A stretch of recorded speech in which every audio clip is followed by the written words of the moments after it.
दोस्तों, एक बार फिर से हाजिर हैं आपके सामने एक नए टॉपिक के साथ। आज की वीडियो में हम बात करेंगे जेल क्रोमेटोग्राफी के बारे में, जो कि हमारी यूनिट 5 का चैप्टर नंबर 2 है।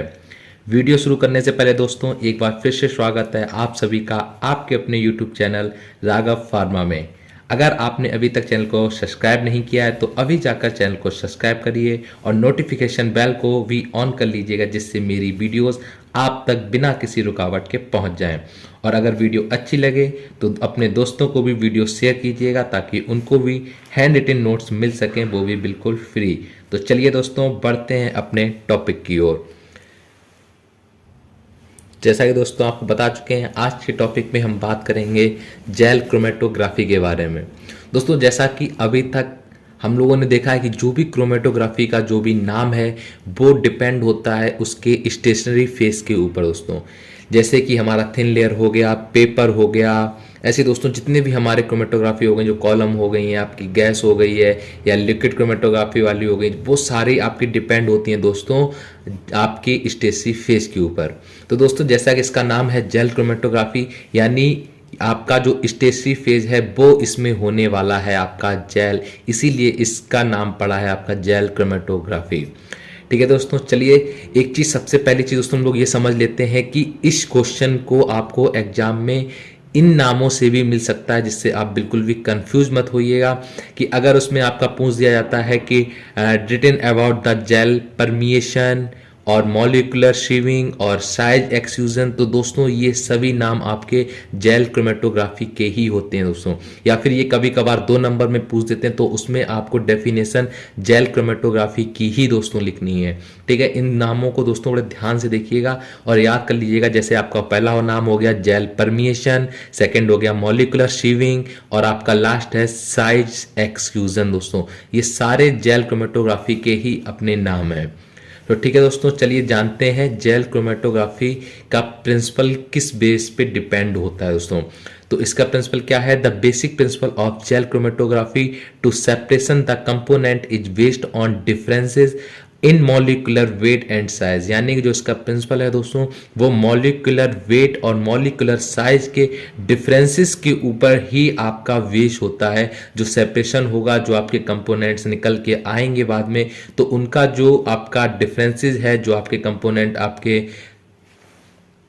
एल्यूट होंगे, वो सभी आपके डिपेंड होंगे मॉलिक्यूलर वेट और मॉलिक्यूलर साइज के ऊपर दोस्तों। ठीक है, जैसे कि दोस्तों आप डायग्राम देख रहे होंगे कि इस डायग्राम में आपका सैंपल है, उसमें बहुत से सारे कंपोनेंट या बहुत सारे आपके पार्टिकल्स छोटे बड़े आकार में मॉलिक्यूलर वेट के सबके साइजेस डिफरेंस हैं। और जब दोस्तों हम लोग क्रोमेटोग्राफी की प्रोसेस इसमें जब पूरी करेंगे, तो हमारे सारे मॉलिक्यूल, सारे पार्टिकल्स आपके बेस अलग अलग कर लिए जाएंगे, जो बेस्ड होंगे दोस्तों आपके मॉलिक्यूलर साइज के ऊपर या मॉलिक्यूलर वेट के ऊपर दोस्तों, जैसा कि आप डायग्राम में देख सकते हैं। अब दोस्तों हम लोग समझते हैं कि आखिर स्टेशनरी फेज क्या होगा। लेकिन दोस्तों आप लोगों को पहले ये पता होगा, स्टेशनरी फेज हम लोगों का कभी भी रन नहीं करता है, वो एक जगह स्टेबल होता है दोस्तों, जिसमें हम लोग मोबाइल फेज को रन कराते हैं सैंपल की मदद से, सैंपल के साथ में दोस्तों। ठीक है, स्टेशनरी फेज कभी भी आपका रन नहीं करता है। ये चीज़, इसका कॉन्सेप्ट क्लियर करने के लिए दोस्तों हमेशा इसमें माइंड मेकअप कर लीजिएगा कि स्टेशनरी फेज आपका कभी भी रन नहीं होगा। तो वही चीज़ इसमें इसकी डेफिनेशन में बताया गया है। It contains beads large molecules components to pass faster without penetration of the pores. यानी बीट्स का मतलब दोस्तों होता है पोर्स, यानी छिद्र होल। ठीक है दोस्तों, तो बीट्स इसमें क्या होता है कि जो स्टेशनरी फेज है आपका जेल होगा इसमें, तो उस जेल में छोटे छोटे बहुत सारे आपके पोर्स होते हैं दोस्तों। जब आप लोग उसमें सैंपल को डालते हैं, जब आप मोबाइल फेज के साथ रन कराते हैं दोस्तों, तो उसमें जो छोटे छोटे मॉलिक्यूल्स होते हैं वो सभी उन पोर्स में फंस जाते हैं, और आपके जो लार्ज पार्टिकल्स हैं, जो आपके मॉडरेट पार्टिकल्स हैं, वो धीरे धीरे आपके एल्यूट हो जाते हैं दोस्तों। ठीक है, तो इसमें वही बताया गया है कि जो लार्ज मॉलिक्यूल्स आपके हैं कंपोनेंट से, वो आपके फास्टर एल्यूट हो जाएंगे दोस्तों, विदाउट पेनिट्रेशन के, बिना किसी रुकावट के दोस्तों। ठीक है, तो वही इसका आता है नेक्स्ट हेडिंग वर्किंग, या इसकी हेडिंग आती है आपकी इंस्ट्रूमेंटेशन ऑफ जेल क्रोमेटोग्राफी दोस्तों। इसमें हम लोग समझते हैं कि एक बार ओरली समझ लेते हैं कि जेल क्रोमेटोग्राफी की इंस्ट्रूमेंटेशन या वर्किंग क्या है। तो जैसा दोस्तों उसमें होता है कि हम लोग एक जो जेल क्रोमेटोग्राफी में क्या करते हैं, जो स्टेशनरी फेज होता है दोस्तों, वो हमारा आपका होगा जेल से बना हुआ, उसमें आपके जेल फिल होगा दोस्तों। और जब हम लोग जो हमारा मोबाइल फेज है जो लिक्विड होता है दोस्तों, उसको सैंपल के साथ मिक्स करके जब आपका उस कॉलम से या स्टेशनरी फेज से होके गुजारेंगे तो आपके कुछ मॉलिक्यूल सैंपल में बहुत से छोटे छोटे होते हैं और कुछ मीडियम साइज के होते हैं और कुछ बड़े पार्टिकल्स होते हैं दोस्तों। तो उसमें क्या है, जो आपके छोटे छोटे पार्टिकल्स हैं वो उसमें फंस जाएंगे और उससे निकलने में, एल्यूट बनने में उसका बहुत टाइम लेंगे।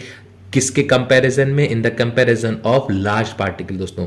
जो लार्ज पार्टिकल्स है वो आपके पोर्स रोक नहीं पाएंगे, वो तुरंत नीचे निकल जाएंगे। जो मीडियम वाले पार्टिकल्स होंगे, जो मॉडरेट पार्टिकल्स होंगे दोस्तों, वो आपके कुछ समय बाद, यानी कि आपके जो स्मॉल पार्टिकल्स हैं उनसे तेज निकलेंगे और लार्ज पार्टिकल से धीरे निकलेंगे।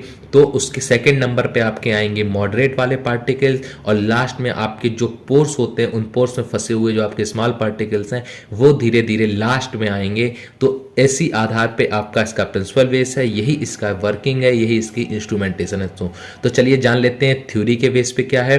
इन the gel chromatography the sample is mixed with mobile phase which is liquid in nature and the stationary phase is a gel which is filled in the column. यानी दोस्तों आपके जेल क्रोमेटोग्राफी में क्या होता है, जो आपका सैंपल होता है उसको मोबाइल फेज जो कि लिक्विड के नेचर का होता है उसे मिक्स कर देते हैं और स्टेशनरी फेज जो हमारा जेल होता है, जो हमारा कॉलम में फिल होता है दोस्तों, उसको स्टेशनरी फेज द्वारा रन कराया जाता है। फिर नेक्स्ट पॉइंट आता है दोस्तों, the gel contains some pores for small particles. दोस्तों जो आपका मॉलिक्यूल्स है उसमें, जो आपका जेल है उसमें स्मॉल पार्टिकल्स के लिए छोटे छोटे पोर्स या आपके होल्स या बीट्स आपके प्रेजेंट रहते हैं दोस्तों, ठीक है। फिर आपका नेक्स्ट पॉइंट आता है, when we place the mobile phase with sample in the column containing gel beads. जब आपका मोबाइल फेज सैंपल के साथ में जो आपका जो जेल होता है उसके साथ जब उसमें रन कराया जाता है, when the small particle fixed in this pores of the gel what the larger particles move faster and elevate। आपके जो स्मॉल पार्टिकल्स जो आपके सैंपल में प्रेजेंट है दोस्तों वो फिक्स हो जाते हैं उन पोर्स में जो कि प्रेजेंट थे आपके जेल में। तो क्या होता है दोस्तों, जो आपके स्मॉल पार्टिकल्स हैं वो तो फिक्स हो गए हैं और जो बड़े पार्टिकल्स हैं सैंपल में प्रेजेंट वो आपके तेज से, फास्ट से मूव करके एलिवेट हो जाते हैं नीचे दोस्तों। So the larger particles elevate first and the small particles are comes down and elevate later. तो आपके जो लार्जर पार्टिकल्स हैं वो जल्दी एलिवेट हो जाते हैं और छोटे पार्टिकल हैं, जो स्मॉल पार्टिकल हैं, वो आपके धीरे धीरे नीचे आते हैं और लार्जर पार्टिकल के कंपेरिजन में आपके बाद में स्मॉल पार्टिकल्स एलिवेट होते हैं दोस्तों। तो by this phenomena we separate the two different components of the different molecular size. तो इस फिनोमिना के द्वारा दोस्तों क्या होता है, जो हम लोग सैंपल को सेपरेट करते हैं उसके जो अलग अलग कंपोनेंट्स हैं, जरूरी नहीं दो ही हो, दो से ज़्यादा भी होते हैं दोस्तों। तो उसको जब हम लोग कंपोनेंट को जब अलग अलग सेपरेट आउट करते हैं वो करते हैं आपके मॉलिकुलर साइज के डिफरेंट बेसिस पे दोस्तों। तो ये इसका एक डायग्राम है, आप जरूर बनाइएगा। इसकी एक तरह इसमें क्वांटिटी को शो किया गया, दूसरे टर्म को टाइम को। तो सबसे पहले कम टाइम में आपका जो लार्ज पार्टिकल्स है दोस्तों, डायग्राम में देख सकते हैं आप, वो पहले एलिवेट हुए हैं। उसके बाद में कुछ समय बाद उसके मॉडरेट पार्टिकल जो मध्य पार्टिकल थे, और फिर आते हैं आपका स्मॉल पार्टिकल जो सबसे बाद में है, और सबसे छोटे होते हैं वो आपके सबसे बाद में पार्टिकल एलिवेट होते हैं दोस्तों। ये दोस्तों कोई इतना बड़ा टॉपिक नहीं है, कभी कभार 2 नंबर में पूछ लिया था, लेकिन दोस्तों आप 7 नंबर के हिसाब से ही तैयारी कीजिएगा, क्योंकि कभी कभी 2-3 क्वेश्चनों को मिक्स करके दोस्तों 7 नंबर और 10 नंबर में भी पूछ लेते हैं। तो मे भी एक जेल आपका क्रोमेटोग्राफी हो गया, एक आपका लास्ट है एफिनिटी वाला, ये इन दोनों क्वेश्चन को कंबाइन करके आपको 10 नंबर और 7 नंबर में भी पूछ सकते हैं दोस्तों। वैसे जब मैंने एग्जाम दिया तब ये 2 नंबर के क्वेश्चन में केवल आया था, तो इसीलिए दोस्तों आप इसको अच्छे से पढ़िएगा, क्योंकि ये 7 नंबर और 10 नंबर में भी क्वेश्चन आ सकता है आपके एग्जाम टाइम पे। इंस्ट्रूमेंटेशन के बाद नेक्स्ट हेडिंग हमारी दोस्तों आती है properties and nature of gel. यानी जो हमारा जेल जो हम इसे यूज कर रहे हैं एज ए स्टेशनरी फेज, उसका प्रॉपर्टीज और उसका नेचर कैसा होना चाहिए, तो इसके बारे में पढ़ लेते हैं। It should be chemically inert. ये ऐसा होना चाहिए जो किसी भी केमिकल के साथ केमिकली इंटरेक्शन ना करे। मैकेनिकली स्टेबल, जो आपका मैकेनिकली स्टेबल होना चाहिए दोस्तों। आइडल होमोजीनियस पोरस स्ट्रक्चर, यानी वो आपका जेल ऐसा होना चाहिए जिसमें पोर्स प्रेजेंट हो। ऐसा ना हो अगर इसमें पोर्स ही प्रेजेंट नहीं होंगे दोस्तों जिस जेल में, तो हमारे आपके स्मॉल पार्टिकल्स दोस्तों हैं वो किस जगह आपके रुकेंगे, किस जगह फंसेंगे दोस्तों। तो इसलिए पोरस स्ट्रक्चर होना भी बहुत जरूरी होता है। यूनिफॉर्म पार्टिकल पोर साइज, यानी जो आपका पार्टिकल का जो साइज है वो आपका यूनिफॉर्म होना चाहिए, ज़्यादा बड़े उसके पोर्स, ज़्यादा छोटे पोर्स नहीं होने चाहिए। इसलिए दोस्तों ये आपके कुछ प्रॉपर्टीज है जो हमारी जेल की आपकी कंपलसरी ये प्रॉपर्टीज होनी ही चाहिए।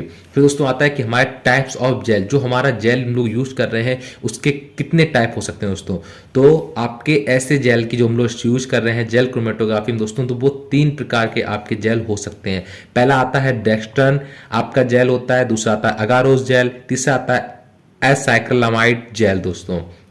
ये आपके 3 जेल होते हैं दोस्तों जिसको यूज करते हैं as a stationary phase in a gel chromatography में दोस्तों। अब नेक्स्ट हेडिंग आती है दोस्तों हमारी एप्लीकेशंस ऑफ जेल क्रोमेटोग्राफी।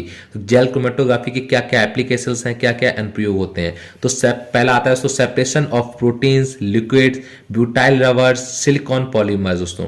तो जो हमारे प्रोटीन्स होते हैं, लिक्विड्स होते हैं, ब्यूटाइल रबर हैं, सिलिकॉन पॉलीमर्स हैं दोस्तों, इन सभी के आपके सेपरेशन के लिए यूज की जाती है आपकी जेल क्रोमेटोग्राफी दोस्तों। ठीक है, फिर नेक्स्ट पॉइंट दोस्तों आता है सिफेडेक्स G25 for separation of salts and amino acid from protein. दोस्तों आपके प्रोटीन के लिए जो आपके साल्ट और अमीनो एसिड को जो अलग अलग किया जाता है, जो कि आपका प्रेजेंट होते हैं सिफेडेक्स G25 में, इसके लिए भी दोस्तों यूज की जाती है आपकी जेल क्रोमेटोग्राफी।